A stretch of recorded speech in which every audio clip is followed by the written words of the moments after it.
오늘 말씀을 함께 읽겠습니다. 오늘은 누가복음 20장 우리 9절에서 18절까지의 말씀, 신약성경 130쪽입니다. 우리 다 같이 함께 한 목소리로 합독하시겠습니다.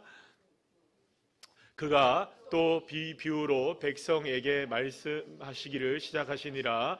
한 사람이 포도원을 만들어 농부들에게 새로 주고 타국에 가서 오래 있다가 때가 이름에 포도원 소출 얼마를 바치게 하려고 한 종을 농부에게 보내니 농부들이 종을 몹시 때리고 거저 보내었거늘 다시 다른 종을 보내니 그도 몹시 때리고 능욕하고 거저 보내었거늘 다시 세 번째 종을 보내니 이 종도 상하게 하고 내쫓은지라. 포도원 주인이 이르되 어찌할까, 내 사랑하는 아들을 보내리니 그들이요 그를 존대하리라 하였더니 농부들이 그를 보고 서로 의논하여 이르되 이는 상속자니 죽이고 그 유산을 우리의 것으로 만들자 하고 포도원 밖에 내쫓아 죽였느니라. 그런즉 포도원 주인이 이 사람을 어떻게 하겠느냐, 와서 그 농부들을 진멸하고 포도원을 다른 사람들에게 주리라 하시니 사람들이 듣고 이르되 그렇게 되지 말라지어다 하거늘 그들을 보시며 이르시되 그러면 기록된 바 건축자들의 버린 돌이 모퉁이의 머릿돌이 되었느니라 함이 어찌미냐. 무릇 이 돌 위에 떨어지는 자는 깨어지겠고 이 돌이 사람 위에 떨어지면 그를 가루로 만들어 흩으리라 하시니라. 아멘. 자리에 앉으시겠습니다. 옆에 있는 분들과 인사 나누겠습니다. 반갑습니다. 감사합니다. 오늘 이렇게 주님의 은혜 가운데 수요일 밤에 나와서 예배하는 여러분들 한 분 한 분들을 진심으로 축복합니다. 오늘 우리 중고등부 수련회가 마쳤죠. 중고등부 수련회 우리 아이들이 다녀오고 제가 얘기를 들어보니까 너무 힘들었대요. 왜 힘들었냐면 찬양하고 기도하고 예배하는 것밖에 안 했거든요, 이번에. 그러니까는 평생에 그렇게 해본 적이 없으니 얼마나 힘들었겠어요. 제가 어제 가니까 만나자마자 저한테 뭐라 그러냐면 이런 얘기 하더라고요. 목사님 앞으로 12시간 예배해야 돼요. 그러더라고요. 그 낮에 한 1시인가요? 제가 2시쯤 만났는데 그 얘기를 하더라고요. 그래서 아이고 어쩌냐 그래서 근데 오늘 와서 너무 좋았대요. 너무 좋았는데 다신 가기 싫대요. 너무 힘들어서. 그러면 그게 싫었어? 그러니까 그건 아니래요. 너무 좋았대요. 그런데 가기는 싫대요. 그래서 그래도 어쨌든 아이들이 맨 앞자리에 가서 맨 앞자리에 가서 은혜 받으려고. 그래서 그러려면은 밥 먹고 30-40분 정도 먼저 가야 되거든요. 줄 서가지고. 그래서 거기에서 맨 앞자리에 가서 아이들이 다 일어나서 찬양하고 예배하고 뜨겁게 기도하고 그런 시간을 가졌다고 합니다. 우리 아이들이 이번에 주님을 만나고 돌아온 줄 믿습니다. 그렇게 놀라운 은혜 가운데 우리 다음 세대들이 세워져 나갈 줄 믿고요. 이제 내일 모레 금요일부터 또 이제 초등학교 여름 성경학교가 시작되는데 이 여름 성경학교를 통해서도 정말 하나님을 만나게 되는 놀라운 은혜가 있게 되기를 간절히 축복합니다. 자, 오늘은 누가복음 20장 9절에서 18절까지의 말씀으로 모퉁이의 머릿돌이신 예수님, 시작. 머릿돌이신 예수님이라는 제목으로 함께 은혜의 말씀을 나누도록 하겠습니다. 사실 우리의 믿음이 굉장히 강한 것 같아 보이지만 어떻게 보면 우리의 믿음만큼 약하고 연약한 것이 없다는 생각을 하게 됩니다. 우리는 삶에 있어서 다양한 문제를 만나게 됩니다. 이런 문제 저런 문제. 오늘 하루를 살아가다 보면 생각지도 못했던 일들이 내게 일어나기도 하고요. 또 자녀들에게 가정에서 직장에서 사업에서 생각지도 못한 일들이 일어나게 되고 또 때로는 금전적인 어려운 문제를 당하기도 하고 때로는 질병이나 사고와 같은 어려운 문제를 당하기도 합니다. 이게 쉽게 우리가 해결될 수 있는 일이라면 괜찮겠지만 아주 오랜 시간 그리고 또 우리의 능력을 벗어나는 일이라면 정말로 망연자실할 수밖에 없는 그런 상황들도 우리에게 다가옵니다. 그런데 그때 바로 우리가 느껴지는 게 뭐냐면 하나님 살아계시다면 왜 나한테 이렇게 하시지? 하나님 정말 살아계신 게 맞는가? 하나님한테 기도 안 한 것도 아니고 예배를 안 드린 것도 아니고 또 하나님 앞에 나름대로 우리가 할 수 있는 대로 충성하며 살아가고 있는데 왜 나에게는 이렇게 일이 펼쳐질까? 그런 의구심이 들 때가 한두 번이 아닙니다. 자, 그래서 우리의 믿음을 연약하게 만드는 것은 너무나 많아요. 우리가 믿음이 강하게 되는 거는요, 방금 전에 제가 말씀드렸듯이 우리 중고등부 아이들이 믿음을 한번 세우려면요, 이렇게 12시간 24시간씩 예배를 드려야만 겨우 어떻게 됩니까 여러분? 믿음이 요만큼, 그죠? 그렇지 않습니까? 저와 여러분의 믿음도, 어른들의 우리도 믿음도 정말로 믿음이 세워지는 거는 정말 오랜 시간이 걸려요. 정말 열심히 예배하고 쉬지 않고 주님 앞에 최선을 다하고 헌신하면 이렇게 믿음이 이렇게 자라다가 믿음이 무너지는 건 언제입니까 여러분? 순간적으로, 순식간에 우리가 믿음이 무너지더라고요. 우리가 다 그런 것들을 경험한 바가 다 있는 것입니다. 그럴 때마다 우리는 늘 언제나 이렇게 무너지는 거예요. 하나님 정말 살아계시는가? 하나님 정말 나에게 역사하시는 게 맞는가? 그런 생각을 우리가 떨쳐버리지 못할 때가 많습니다. 그런데 여러분, 우리를 가장 어렵게 만드는 문제가 하나가 있는데요, 이렇게 외적인 문제들 속에서도 사실은 그걸 다 엄밀히 따지고 보면 이 하나의 문제로 귀결되는 게 맞아요. 뭐냐면 다 따라합시다. 자존심 문제. 자존심 문제예요. 저와 여러분은 하나님의 자녀죠.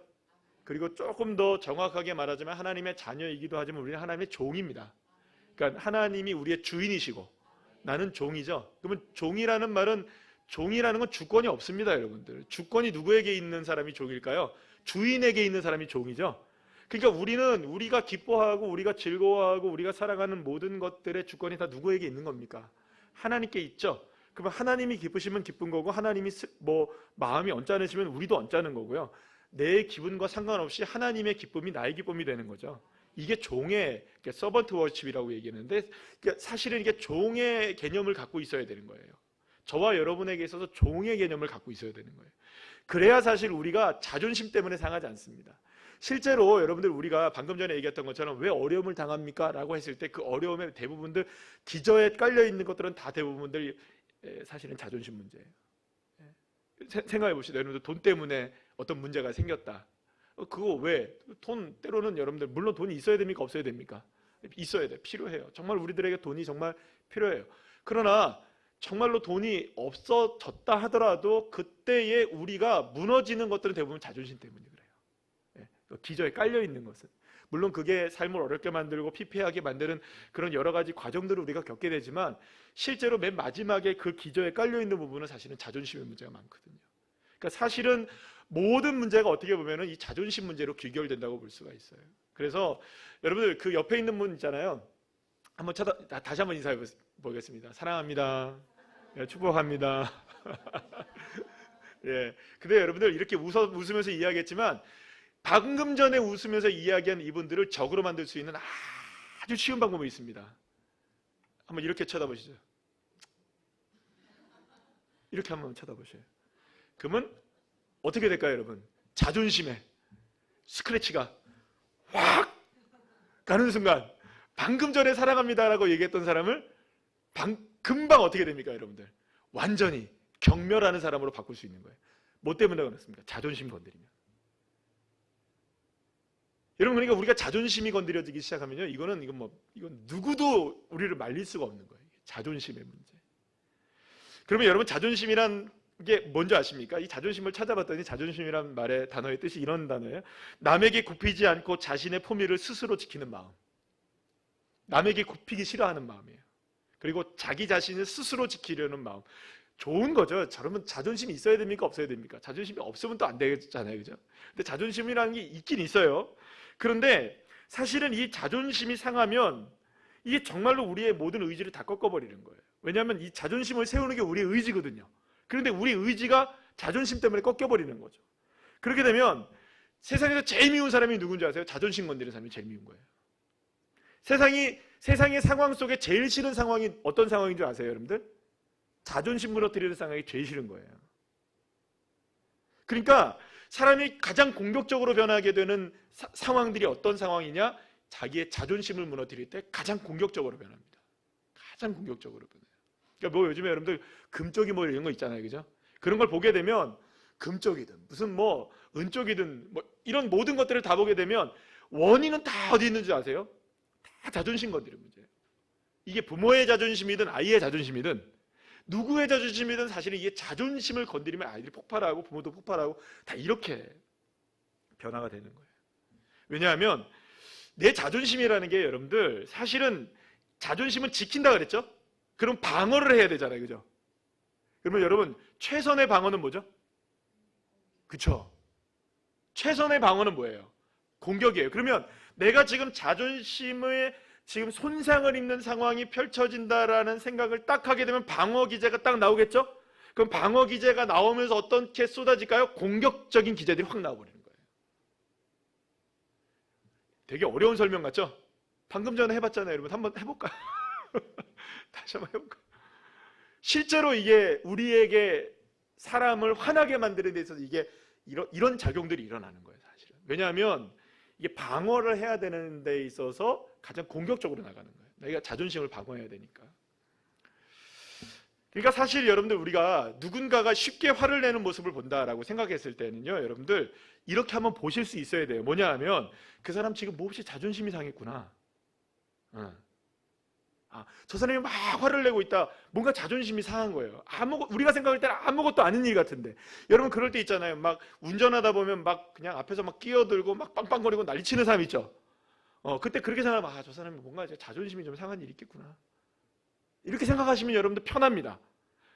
그때 여러분들 나도 자존심 상하게 되죠. 왜요? 나를 공격하는 것처럼 보이니까. 그럼 나도 또 공격하게 되는 거예요. 그러니까 그렇게 해서 자존심과 자존심이 만날 때 전쟁이 일어나는 거예요. 싸움이 일어나요. 어쨌든 어떻게 해서든지 사람들은요, 이 지금 자존심이 상해 있는 상황을 다시금 이 자존심을 세우기 위해서 무던히도 애를 쓰는 인생을 우리가 살아가게 된다는 거예요. 그러니까 자존심 무너지는 일은 참을 수가 없는 일이 되는 거죠. 그래서 오늘 우리가 본문을 통해서 우리가 살펴보게 될 이제 예수님이 나중에 비유의 말씀을 통해서 말씀하시는데요. 예수님이 도대체 이 말씀을 제가 앞에 이 말씀을 왜 드리는지, 그리고 또 비유의 말씀을 통해서 왜 우리가 이 말씀을 우리가 살펴봐야 되는지를 우리 한번 오늘 말씀을 통해서 함께 은혜를 나누도록 하겠습니다. 예수님이 예루살렘으로 다가오셨을 때 가장 바빠진 사람들이 한 부류가 있었는데 그 사람들은 어떤 사람들이냐면 종교 지도자들이었습니다. 그들은 지금까지 자신들이 가르치고 행했던 모든 것들이 정말로 아무것도 아닌 것처럼 만들어버리고 있는 이 예수라는 존재를 인정할 수 있을까요? 없을까요? 없었던 거예요. 아니, 자기들은 그렇게 애를 쓰고 있는데 갑자기 뻥 하고 어디서 나사렛에서 나타난 이 선지자 같은 이 예수라는 사람 때문에 자기들이 지금 가르치고 애쓰고 있는 모든 것들이 전부 다 주목을 다 누구에게 뺏겨버린 거예요. 싸그리 다 예수에게 다 뺏겨버린 거예요. 그러니까 지금까지는 자신들이 주목을 받았는데 아유 지금 뭐 이 사람들보다는 여기가 낫네 하면서 다 그쪽으로 가버리니까 자존심에 너무나 상처를 받은 거예요. 그래서 자기들의 자존심을 다시금 세우기 위해서 여러분 최선의 방어는 뭐라고요? 공격이죠. 그래서 공격을 하기로 결정을 하게 됩니다. 그래서 어떻게 해서든지 예수를 책잡아서 어떻게 하면 이 예수를 죽일 수 있을까를 실제적으로 논의를 하기 시작해요. 그런데 공격을 하려면 여러분들 그나마 그래도 공격을 하려면 뭐가 필요하냐면 팩트가 필요한 거잖아요. 그래서 사람들은 이제 예수에게 직접 묻습니다. 어떻게 묻느냐? 오히려 이제 만약에 이제 진짜 팩트를 잘 모를 경우에는 잘못 공격하게 되면 어떻습니까? 여러분 자충수가 돼서 내가 오히려 공격을 받게 되는 일이 펼쳐질 수 있잖아요. 그렇기 때문에 이 사람들이 이제 예수님에게 단도직입적으로 얘기를 하는데 무슨 얘기를 하느냐? 누가복음 20장 2절 말씀 우리 다 같이 한번 읽어볼까요? 시작. 당신이 무슨 권위로 이런 일을 하는지 이 권위를 준 자가 이가 누구인지 우리에게 말하라. 이렇게 얘기합니다. 그러니까 여기서 이제 종교 지도자들이 말하는 이 권위라는 건 어떤 의미를 갖고 있냐면 이런 겁니다. 원래는요, 이스라엘 유대인들에게 있어서 가장 최고의 권위를 갖고 있는 사람들은 어떤 사람이냐? 이게 종교적으로도 그렇고 정치적으로도 그렇고 첫 번째는 누구냐면 사내들인 공회. 여기가 이제 정치적으로는 가장 큰 권위를 갖고 있는 기관입니다. 두 번째는 뭐냐면 종교적인 그 권위를 갖고 있었던 사람은 누구냐면 대제사장이었어요. 그러니까 종교적으로나 정치적으로나 최고의 권위를 갖고 있었던 사내들인 공회나 대제사장이 인정을 해야만 사실은 인정을 받는 거예요. 그런데 만약에 예수라는 사람이 사내들인 공회나 대제사장으로부터 권위를 인정받은 게 있을까요? 없을까요? 지금까지 없는 걸 자기들이 아는 거예요. 그러니까 너가 지금 하고 있는 예수를 향해서 당신이 지금 하고 있는 권위가 도대체 누구로부터 인정받은 권위냐? 사내들인 공회냐? 대제사장이냐? 도대체 어디에서 받은 권위를 가지고 이렇게 지금 사람들을 가리키고 선동하며 돌아다니고 있느냐? 말해라. 이렇게 얘기했던 거예요. 만약에 예수님이 우물쭈물하면서 대답을 하지 못한다면 예수님께서 지금 말하고 있는 것, 행하고 있는 모든 것들의 권위를 잃어버리게 되죠? 그렇죠? 말을 못하면. 그렇다고 여러분들 산헤드린 공회에서 인정받은 것도 아니고 대제사장에게 인정받던 것도 아니니까 그러면 내가 거기서 인정받았다는 거짓말을 할 수도 없는 거죠? 그렇다고 여러분들 예수님이 만약에 내 받은 권위는 하나님으로부터 받은 것이요 그러면 어떻게 될까요 여러분들? 곧바로 이 사람은 신성모독에 걸립니다. 함부로 누구의 이름을, 하나님의 이름을 팔았다 이거죠. 그러니까 갑자기 이렇게 되면 진퇴양난이 되는 거예요. 이러지도 못하고 저러지도 못하는. 그러니까 이게 증명할 수 있는 게 아니잖아요, 권위라는 게. 그러니까 예수님이 말을 못할 수밖에 없는 상황으로 딱 못을 박아버린 거예요. 당신의 권위는 어디서부터 나왔느냐. 아, 예리한 질문인 거예요, 예리한 질문.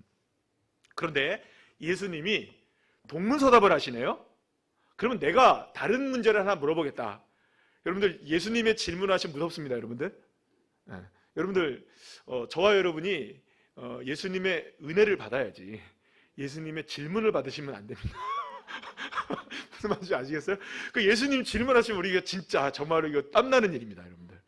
그러니까 여러분들 예수님이 질문하실 때는 그저 그냥 죽여주십시오 그냥 그런 게 제일 낫습니다. 그럴 때가 이제 만약에 여러분들 주님께서 넌 도대체 뭐냐? 그러면은 주여 난 아무것도 아닙니다. 그냥 이래야지. 내가 뭐긴요? 이러면 여러분들 끝나는 겁니다. 이제. 자, 어쨌든 이 종교 지도자들에게 질문을 하나 딱 하는데 무슨 얘기를 하시냐면 내가 하나 묻겠다. 그러면 세례 요한은 도대체 누구에게서 권위를 받은 거냐? 이렇게 예수님이 물어본 거예요. 그렇게 이렇게 질문을 받아놓으니까 종교 지도자들이 이렇게 만약에 생각했을 때 세례 요한의 권위에 대해서 만약에 이 권위가 사람으로부터 온 것이라고 얘기한다면 모든 사람들이 다 누구로 알고 있는데 세례 요한을 선지자라고 알고 있으니 하나님으로부터 보냄을 받은 사람이라는 걸 누구나 다 알고 있는데 아니 이 종교 지도자들은 세상에 우리도 알고 있는 하나님의 사람이라는 거를 그 정도의 영성도 없어? 이렇게 얘기하면 여러분들 이게 말이 아니죠. 그렇다고 이 사람이 하나님으로부터 보냄을 받았다는 걸 인정해버리면 어떻게 할까요? 여러분 지금 세례 요한이 어떻게 된 줄 아세요? 지금 죽었단 말이에요. 왜 죽었어요? 이 종교 지도자들이 협력을 해가지고 결국에는 헤롯 대왕에게 넘겨져가지고 결국에는 여러분들 소반에 받쳐가지고 목이 잘려서 죽지 않았습니까? 그러면 여러분 이 일을 누가 방조한 건데?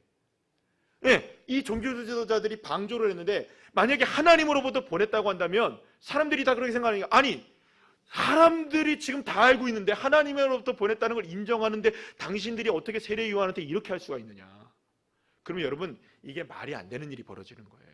그래가지고 사람으로부터라고도 얘기할 수 없고 하나님으로부터라고도 얘기할 수 없는 상황이 누구에게 딱 펼쳐지게 됐냐면 지금 종교 지도자들한테 딱 펼쳐지게 된 거예요. 그러면서 막 서로들이 의논합니다. 야 어떻게 얘기하지?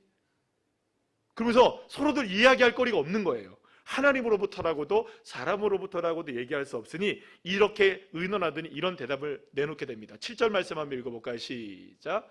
어디로부터인지 알지 못하노라 이렇게 얘기해요. 우리 모르겠다 잘 이렇게 얘기해요. 근데 여러분 이게 얼마나 무식한 말이냐면요. 알지 못한다고 대답했어요. 그러면 여러분 생각해보세요. 다른 사람들은 다 몰라도 이 사람들은 전문가입니까? 전문가 아닙니까? 여러분들이 만약에 저한테 뭘 물어볼 때 글쎄요 난 몰라요 이렇게 얘기하면 여러분들 저한테 어떻게 하겠어요? 몰라도 어떻게 해야 될까요? 네, 조금만 기다려보세요 이렇게 차라리 그죠? 네, 그래서 막 어디 가갖고 막 책이라도 뒤져가지고 뭘 찾아봐야죠. 네, 안 그렇습니까? 근데 모르겠는데요 뭐 정직하게 모르겠는데 하면 우리 목사님 정직하시네 이러면 좋은데 우리 목사님 그것도 몰라 이럴 수 있잖아요. 여러분 그러면 면이 어떻게 됩니까? 그죠? 얼마나 여러분들 이 면이 이게 참 거시기 하잖아요. 그죠? 그러니까 여러분들 이게 알지 못했다고 하는 이 말 자체가 여러분들 자존심 세우려고 하려고 이 종교 지도자들이 말 꺼냈다가 이 사람들은 아무것도 모르는 사람들 이 돼버리는 자존심에 완전히 어떻게 된 거예요? 상처, 스크래치가 여기저기 마구마구 나게 되는 상황이 펼쳐진 거예요. 그러면 여러분들 더 어떻게 될까? 이 사람들은 누구를 진짜 예수를 죽이고 싶은 마음이 더 드는 거예요. 그래서 정말로 예수님은 이제 죽게 만드는 데까지 가는 거예요. 여기서 멈춰야 되는데 이게 멈추질 못한 거죠. 그러니까 실제적으로 이 종교 지도자들은 자기들 스스로가 뭐라고 얘기하냐면 나는 아무것도 모르는 사람입니다 이렇게 얘기한 거예요. 그럼 모르면 모르는 대로 살면 되는데 그러면 모르면 누구한테 물으면 됩니까? 이제부터 예수께 묻고 하나님께 물으면 되는데 끝까지 모르는 거를 인정을 안 한 거죠. 모른다고 자기들이 얘기해놓고도. 그래서 예수님도 뭐라고 얘기하냐면 누가복음 20장 8절 말씀 우리 다 같이 한번 읽어볼까요? 시작. 예수께서 이르시되 나도 무슨 권위로 이런 일을 하는지 너희에게 이르지 아니하리라 하시니라. 왜 이렇게 얘기했을까요? 아니 모르는 사람들한테 얘기하면 뭐 하겠어요 여러분들. 그러니까 예수님이 이제 너희들한테 얘기하면 내가 뭐 하겠냐. 아니 세례 요한이 어디로부터 왔는지도 알지도 못하는 니들한테 내가 어디서부터 왔다고 얘기하는들 니들이 알겠느냐. 나 그냥 관둘랜다. 너희들한테 얘기 안 할랜다. 그러니까 여러분들 이 사람들도 뭐라고 얘기할 수 있습니까? 없습니까? 없는 거예요. 그런데 예수님의 대화는 여기서 끝나지 않습니다. 왜냐하면 이 이야기를 지금 많은 사람들이 듣고 있단 말이에요. 그러면 여러분 이 이야기의 결말이 궁금할까요? 안 궁금할까요? 정말로 예수님은 어디서부터 왔지? 많은 사람들이 궁금할 거 아니에요. 그래가지고 예수님이 한 가지 비유의 말씀으로 말씀을 하시는데 이 비유를 우리가 보통 뭐라고 얘기하냐면 포도원 농부의 비유라고 얘기합니다. 따라합시다. 포도원 농부의 비유. 자, 그런데 이 이야기를 예수님이 하실 때에 이 이야기가 하시게 된 이 시대적 배경적인 이야기를 조금만 여러분들한테 말씀을 드릴게요. 소작농들이 있습니다. 그러니까 소작농 농부들이죠. 농부들이 있는데 그 포도원이 있으면 이 포도원은 주인은 따로 있어요. 근데 주인은 사람들에게 이 포도원을 경작하게 합니다. 그러면서 일정하게 뭘 받냐 하면 세금을 좀 받아요. 그리고 소출이 나오게 되면 그 소출을 모두가 다 농부들이 가져가는 게 아니라 그 땅에서 났기 때문에 일정한 소출을 누구에게 바치게 되어 있었냐면 주인에게 바치게 되어 있었던 거예요. 자, 그런데 일부 악덕 포도원 주인들이 세금도 많이 받고 소출도 많이 받아서 농부가 일한 대가가 너무 턱없이 부족하게 가져가는 일들이 빈번하게 일어나고 있었던 거예요. 그러니까 농부들로서는 어떻게 해서든지 나는 세금을 적게 내길 바라고 어떻게 해서든지 소출을 조금만 상납하기를 바라는 게 누구의 마음일까요? 농부들의 마음이었겠죠. 그러나 주인은 어떻게 했어요, 여러분들? 많이 받기를 원하는 것이었을 거예요. 그래서 여러분, 물론 만약 그렇다 할지라도 만약에 세금을 좀 많이 걷는다든지 소출을 좀 많이 내라고 한다면 어떻게 할 수 있을까요, 없을까요? 소작농들은 어쩔 수 없는 거예요. 갑을관계니까. 여기서 조금 좀 밉보인다거나 그러면 야, 너 여기서 일하지 마. 그러면 어떻게 할 거예요, 여러분들? 그러니까 더러워도 좀 안 입고 와도 어떻게 해야 됩니까, 여러분들? 그냥 참고 견디면서 그냥 그 농부의 일을 계속 할 수밖에 없었던 것들이 일반적인 농부들의 삶이었습니다. 예수님은 이러한 사회상을 반영하여서 비유의 말씀을 하고 있었던 것이라고 볼 수가 있어요. 예수님은 이 비유의 말씀에서 포도원 주인이 있었고 소작농들이 있었다는 얘기를 합니다. 근데 이 포도원 주인이 먼 나라에 갔어요. 이 농부들한테 맡겨놓고. 그래서 이제 소출이 나올 때가 돼서 종을 보내서 일정한 소출을 이제 거둬들이기 위해서 이제 간 거예요. 그런데 갔는데 이 세상에 첫 번째 종을 보내고 두 번째 종을 보내고 세 번째 종을 보냈는데 그때마다 이 농부들이 어떻게 했냐면 이 주인이 보낸 종을 막 때리고 능욕하고 막 쫓아내고 막 이런 일이 벌어지게 된 거예요. 그러니까 이 포도원 주인이 지금 어디에 없다는 걸 안 겁니까? 지금 이 나라에가 아닌 다른 타국에 있었다는 걸 지금 알고 있었다. 쉽게 지금 주인이 옵니까? 못 옵니까? 못 온다는 걸 알고 있었던 거예요. 그래서 이 종들을 마구잡이로 대한 거예요. 그러니까 이 소식이 계속 누구에게 들리는 겁니까? 종들이 가서 내가 이렇게 터지고 왔어요. 막 이렇게 맞고 왔어요. 이런 얘기를 하니까 주인이 계속해서 종을 3번씩이나 보냈는데도 이 일이 해결되지가 않으니까 어쩌면 이런 거예요. 그럼 문제가 있으면 얘기를 하면 되잖아요. 종이랑. 그럼 종이랑 얘기해가지고 우리가 지금 이렇게 너무 세금이 많다. 우리가 어때요? 소출 이거 양이 너무 많다. 조금만 좀 감면해달라. 누구에게 정식으로 부탁하면 됩니까? 주인에게 누구를 보냈으니까 지금 종을 보냈으니까 정식적으로 얘기를 하면 종이 또 가가지고 또 얘기하면 그래 조금만 해라 이런 식으로 될 수 있을까요, 없을까요? 얼마든지 이렇게 가능한 거예요. 왜냐하면 주인이 지금 마구잡이가 아닌 걸 아시겠죠? 여러분들 몇 번이나 보냅니까? 여러분들 같으면 3번 보내겠습니까? 아니면 한 명 그렇게 와서 이놈의 자식들이 이렇게 하겠습니까? 이렇게 하겠죠? 그런데 3번이나 보낸 거예요. 얼마나 신사적입니까? 자, 그런데 주인은 이제 어떤 일을 하기로 결정을 하냐면 아들을 보내기로 결정합니다. 이 아들을 보냈다는 말은 어떤 의미가 있냐면요, 적어도 이 아들은 어떤 의미를 갖고 있냐면 이게 주인의 상속자인 셈이에요. 그러니까 결국에는 아직까지는 땅의 주인은 아니지만 머지않아 이 땅의 주인이 누가 되는 겁니까? 아들이 되는 거니까 실제로 주인이 간 것과 똑같은 거예요. 그러면서 사실은 이제 지금까지 주인이 종들을 세 차례 보낸 건 역시 주인의 대리자로서 종들을 보낸 것도 분명하지만 이제 아들이 갔다면 대우가 달라져야겠죠, 그죠? 그러면 이제 실제적으로 주인처럼 여겨서 권위를 인정을 하고, 그리고 또 함께 이야기를 해서 좋은 방향을 찾아봐야겠죠, 누가? 농부들이. 그리고 지금까지 종들을 그렇게 대한 것에 대한 자신들의 잘못을 뉘우쳐야 될까요, 아닐까요? 뉘우쳐야 될 거예요. 뭔가를 이렇게 지금 여러분들 주인이 아들까지 보냈다는 것은 해결하려고 한 걸까요? 아니면 진멸하려고 한 걸까요? 그렇죠. 해결하려는 의지를 보인 거예요. 그런데 주인이 보낸 종들을 모욕하며 쫓아낸 것에 또 불구하고 이제는 아들까지 보냈는데 이 아들마저도 어떻게 하느냐? 이제는 다른 방향으로 생각하기 시작하는 겁니다. 죽이려고 했던 거죠. 그 전에 우리가 한번 생각해 볼 때 이 주인이 아들을 보내면서 어떤 얘기를 하냐면 이렇게 얘기합니다. 농부들이 그래도 아들이니까 아들은 따라합시다. 존대하리라. 이 존대하리라는 말을 쓰는데요, 이 존대하리라는 말의 엔트레포라는 이 헬라어가 어떤 의미를 갖고 있냐면 방향을 바꾸다는 의미를 갖고 있어요. 그러니까 뜻이 방향을 바꾸다는 게 아니라 존대한다는 게 무슨 말이냐면 이 사람을 존경한다, 이 사람을 깍듯이 모신다라는 의미인데, 지금까지는 이쪽을 바라보고 있다가 아 그렇구나, 여기 아유 존경스러운 분이 계시네 하면서 방향을 어떻게 하는 거예요? 바꾸는 걸 얘기하는 거예요. 그래서 이거를 정말로 실제적으로 높여주는 작업들을 방향을 바꿔서 하는 일을 이야기하는 겁니다. 그러니까 이런 겁니다. 주인이 생각할 때는 지금까지 종들을 보냈을 때에는 지금 누구를 능욕한 겁니까? 실제로 주인을 능욕한 거예요. 주인의 권위에 도전한 거죠. 주인의 권위를 인정했습니까? 안 했습니까? 안 한 거예요. 그러면 이제는 아들을 보내면서는 어떻게 되기를 바랬던 걸까요? 지금까지는 주인을 존경하지 않고 존중하지 않고 주인의 권위를 인정하지도 않았다면 이제 아들을 보내면, 이제라도 아들을 보내면 아들을 통하여서 누구를 존대하게 하는 방향을 바꿔서, 지금까지의 잘못된 모든 방향을 바꿔서 누구를 존경하는, 주인을 존경하고 주인을 인정하고 주인의 권위를 인정하는 자리로 바뀌어지기를 바랬던 거예요.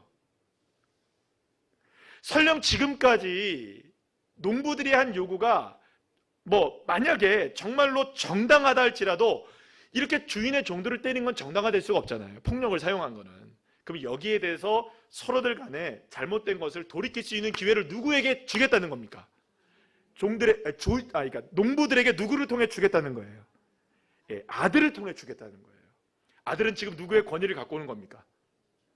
주인의 권위를 갖고 오는 거예요. 하지만 이들은 주인이 준 기회를 놓칠 뿐만 아니라 수습할 수 없을 정도로 큰 일을 저지르고 맙니다. 바로 아들을 죽인 겁니다. 농부들은 돌이킬 수 없는 강을 건너버리게 된 거죠. 농부들의 생각은 이랬습니다. 만약 주인의 아들이 죽게 된다면 그 밭을 상속받을 아들이 죽는 것이기 때문에 결국에 이 밭이 누구의 것이 될 수 있다? 자기의 것이 될 수 있다고 생각한 거예요. 여러분 얼마나 어리석은 이야기인 줄 아시겠어요? 아직까지 시퍼렇게 누가 살아있는데 여러분 잠깐 여기서 카트하고 하나님 시퍼렇게 살아계십니다. 하나님도 시퍼렇게 살아계십니다. 하나님 죽으시는 하나님이 아니십니다. 우리 눈에 안 보이신다고 하나님이 안 계시는 게 아니고 하나님은 살아계신 하나님이십니다. 여기까지 잠깐 끊고 다시 돌아와서, 여러분 아들을 죽인다고 해서 주인이 없어지는 건 아니잖아요. 여전히 주인이 살아있는 한 주인의 권위는 여전히 있다는 걸 기억해야 되는 거예요. 근데 이 사람들이 지금 어디에만 지금 매몰되어 있는 겁니까? 밭, 포도, 자기의 삶, 자기, 오직 누구?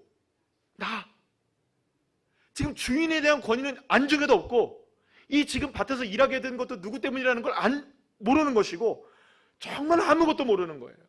결국에 이렇게 건널 수 없는 강을 건너버리게 된 이들을 향해서 예수님이 이 비유를 듣고 있는 사람들에게 이야기를 합니다. 이 비유를 듣고 있는 사람들에게 얘기하는 거예요. 이 이제 비유 얘기는 여기서 끝났어요. 네, 끝났어요. 결과가 아직 모르죠, 그죠? 그래서 결과를 어떻게 될 건지 물어보는 거예요. 자, 누가복음 20장 15절에 16절 말씀, 오늘 본문 말씀 한번 읽어볼까요? 시작. 그런즉 포도원 주인이 이 사람들을 어떻게 하겠느냐? 와서 그 농부들을 진멸하고 포도원을 다른 사람에게 주리라, 이렇게 얘기해요. 그러니까 무슨 말씀인지 아시겠어요? 사람들한테 야, 니들 지금 내 얘기 드렸지? 만약에 이런 상황이라면 주인이 어떡하겠니? 주인이라면 이제 어떻게 해야 되겠니? 아들까지 죽은 마당에 이제는 누가 와야겠니? 주인이 와서 지금까지 이 잘못을 저지르고 아들까지 죽인 이 농부들을 진멸하고 이들에게 다시 포도원을 맡길 수 있겠니? 안 되지. 다른 사람들한테 이 포도원을 주지 않겠니? 라고 이야기한 거예요, 예수님이. 그랬더니요, 이 말씀을 듣고 있었던, 비유를 듣고 있었던 사람들이 대답을 합니다.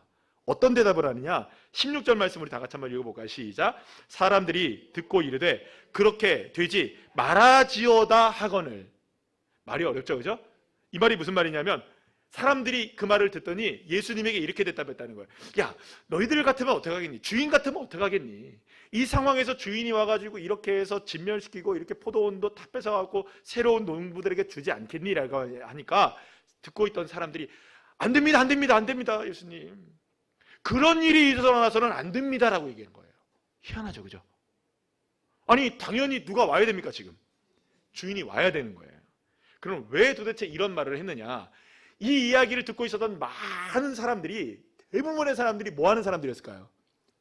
농부였던 거예요. 그러니까 이런 일들이 실제적으로 비일비재하게 일어났을까요? 안 일어났을까요? 일어나고 있었던 거예요. 늘 언제나 마음속에 누구에 대한 불만을 갖고 사는 거예요, 여러분들. 주인에 대한 불만을 갖고 주인은 안중에도 없고 누구만 생각하고 살아가는 겁니까? 자기들만 생각하다가 우리 주인 나빠, 우리 주인 정말 너무해, 우리도 그냥 어떻게 하면 그냥 주인 이렇게 해가지고 포도원을 뺏어버릴까, 이런 생각들, 사람들이 힘들다 보니 여러분 그런 생각하고 할 수 있을까요, 없을까요? 있을 거예요. 직장 생활을 하시다 보면 그럴 수 있지 않겠습니까, 그죠? 내가 이 직장을 때려쳐 말어, 그죠? 사직서하고 맨날 왔다 갔다 하잖아요, 그죠? 그럴 수 있잖아요. 이해를 못하는 건 아니에요. 그런데 막상 이렇게 얘기를 들어보니 그래도 그 직장이 있어야 됩니까, 없어야 됩니까? 있어야 되는 거예요. 지금 들어보니까 주인이 아주 잘못한 것도 아닌 거예요. 우리가 누구의 권위를 인정하지 못했던 겁니까? 그러니까 주인의 권위를 인정하고 주인의 권위를 잘 인정했다면 우리에게도 좀 여지가 있겠구나, 이런 생각들을 이 사람들도 하게 된 거예요. 그래서 여러분들, 지금 이렇게 해서 일자리를 뺏기면 안 된다는 생각에 그러면 안 됩니다 이렇게 얘기를 했던 거예요. 그런데 이들의 말을 들은 예수님은 오늘 보면 17절 18절 말씀에서 갑자기 이런 얘기를 하십니다. 우리 다 같이 읽어볼까요? 시작. 그들을 보시며 이르시되 그러면 기록된 바 건축자들의 버린 돌이 모퉁이의 머릿돌이 되었느니라 함이 어찌미냐?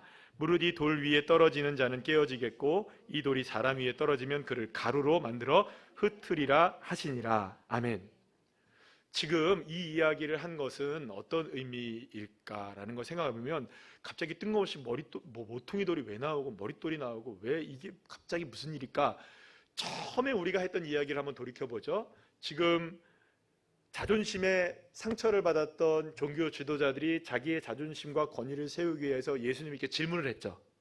그러다가 자존심에 더 큰 상처를 받습니까, 안 받습니까? 받았어요. 그래서 이게 지금 권위에 관한 문제가 딱 나온 거예요. 누구의 권위로, 무슨 권위로 이렇게 하느냐, 이것에 대한 이야기를 쭉 하고 있다가 지금 이 이야기가 쭉 나왔어요. 결국에는 이 비유를 통해서 예수님이 하고 싶었던 이야기는 이거예요. 지금 하나님의 권위가 땅바닥에 마치 버린 돌처럼 버려져 있다. 누구도 지금 거들떠보지 않는다. 하나님이 그래서 지금까지 수많은 선지자들을 보내고 심지어는 세례 요한까지도 보냈는데 그를 죽이지 않았느냐. 그러면 이제는 진짜 아들이 왔는데 그 아들마저도 너희들이 지금 어떻게 하려고 한다? 죽이려고 하고 있으니 나를 죽인다고 될 것 같으냐? 하나님의 권위가 무섭지 않느냐? 아무리 지금 하나님의 권위가 땅바닥에 떨어져 있는 것 같아도 주인이 오시면 그 버려진 돌이 다시금 들어가야 될 그 자리로 머릿돌로 들어가게 되는 것이라는 것.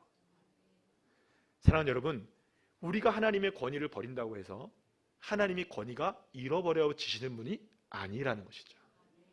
우리가 주님의 권위를 인정하지 않는다고 해서 주님이 권위를 잃어버리시는 분이 아니라는 것입니다. 이 비유를 통해 예수님이 말씀하시려는 것은 분명합니다. 지금 예수님의 권위는 나에게 어떤 위치에 있느냐? 여러분들에게 예수님의 권위는 어디에 있느냐? 여러분들에게 하나님의 권위는 도대체 어디에 있느냐? 지금 사랑하는 여러분, 주님이 우리에게 묻고 계시는 것입니다. 내 삶이 분명히 주님을 존대하고 있는지, 주님을 향하고 있는지, 주님을 정말로 주님답게 여기고 있는지, 그렇게 지금 주님을 향하고 바라보고 있는지를 우리의 삶을 돌아보라고 말씀하고 있는 것이죠. 때로는 나의 삶의 문제 때문에, 때로는 나의 삶의 환경 때문에, 때로는 사람들 때문에, 때로는 건강 때문에, 돈 때문에, 때로는 자존심 때문에 하나님의 자존심, 하나님의 권위를 생각하지 않고 주님의 권위를 생각하지 않고 마치 주님을 버린 돌처럼 버려버리고 그렇게 주님을 모른 채 하고 살아가고 있는 것은 아니냐. 사랑하는 여러분, 오늘 주님이 이 비유를 통해서 우리에게 말씀하시는 것은 분명합니다. 우리가 지금 회복되어야 될 것은 우리의 삶의 환경보다도 우리의 삶의 나의 자존심보다 더 중요한 것 한 가지가 있다는 것입니다. 그것은 바로 내 인생의 모퉁이돌이 무엇이냐. 사랑하는 여러분, 내 인생의 지금까지 모퉁이돌은 무엇이었습니까? 정말로 여러분은 예수님이십니까? 정말로 예수님이 나의 인생의 머리가 되고 계십니까? 아니면 그 자리에 지금 다른 게 박혀 있어서 예수님은 지금 땅바닥에 떨어져 있고 거기에 지금 때로는 돈이 들어가 있기도 하고요, 때로는 건강이 들어가 있기도 하고, 때로는 거기에 사람이 들어가 있기도 하고, 자녀가 들어가 있기도 하고, 성공에 대한 갈망이 들어가 있기도 하고, 내 인생의 지금 머릿돌이 지금 무엇이냐? 지금 우리가 바라보고 있는 그 나의 눈과 나의 손과 나의 발과 나의 마음이 지금 누구를 향하고 있느냐? 무엇을 향하고 있느냐? 사랑하는 여러분, 지금 주님은 아주 촌철살인의 말씀을 하고 계십니다. 우리가 정말로 주님을 머릿돌로 삼고 있다고 고백은 하지만 정말로 주님이 머릿돌이신지는 누가 가장 잘 아실까요, 여러분들? 주님이 알고 계시는 거예요. 수많은 사람들을 다 속일 수는 있을 겁니다. 수많은 사람들을 다 모르게 할 수도 있을 거예요. 그러나 주님은 아시는 거예요. 왜냐하면 주님은 존중받으시는지 안 하시는지를 그분이 아시기 때문에. 여러분, 얼굴만 봐도 아시지 않습니까, 여러분들? 사람들이 나를 볼 때 나를 존중하면서 바라보는지 나를 경멸하면서 바라보는지 그것도 모르십니까, 여러분들? 알까요, 모를까요? 사람들이 알아요. 우리는 다 그걸 알고 있는 사람들입니다. 하나님은 모르실까요? 하나님은 우리가 머릿돌로 주님을 정말로 삼고 있는지, 아니면 머릿돌이 주님이라고 고백하면서도 버린 돌처럼 주님을 여기고 있는지 주님은 모르실까요? 사랑하는 여러분, 버린 돌처럼 주님이 여겨지고 있다면 다시금 그 주님을 나의 삶의 머릿돌이 되게 하시는 그 자리를 다시금 회복시키시는, 여러분, 다른 거 없습니다. 우리의 삶의 순서만 바뀌면 돼요. 영순위만 되면 됩니다. 주님이 우리의 모든 순위의 먼저가 되신다면 그분은 여러분 타협점이 아닌 거예요. 그분은 그저 거기에 계셔야 하는 분이에요. 그분은 그렇게 존중받아야 되는 분이시고요, 그렇게 우리가 바라봐야 되고, 우리는 늘 언제나 누구를 향해야 합니까? 주님을 향하는 존대의 자리를 우리가 놓치면 안 되는 것이죠. 사랑하는 여러분, 때로는 우리의 삶이 그렇게 못하도록 우리를 몰아가기도 합니다. 처음에도 말씀드린 것처럼 수많은 일들로, 자존심의 일들로, 상황의 일들로, 여러 가지 사건들의 일들로 우리를, 예수님을 그 자리에 떨어뜨리게 만드는 일들이 얼마나 많은지 몰라요. 그러나 다시금 그 자리를 주님의 것으로 올려드리고,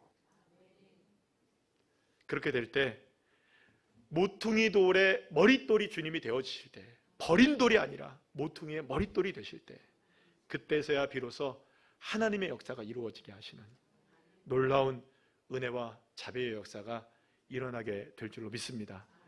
사랑하는 여러분, 주님은 모퉁이의 머릿돌이십니다. 자리를 잊지 않으시기를 간절히 축복합니다.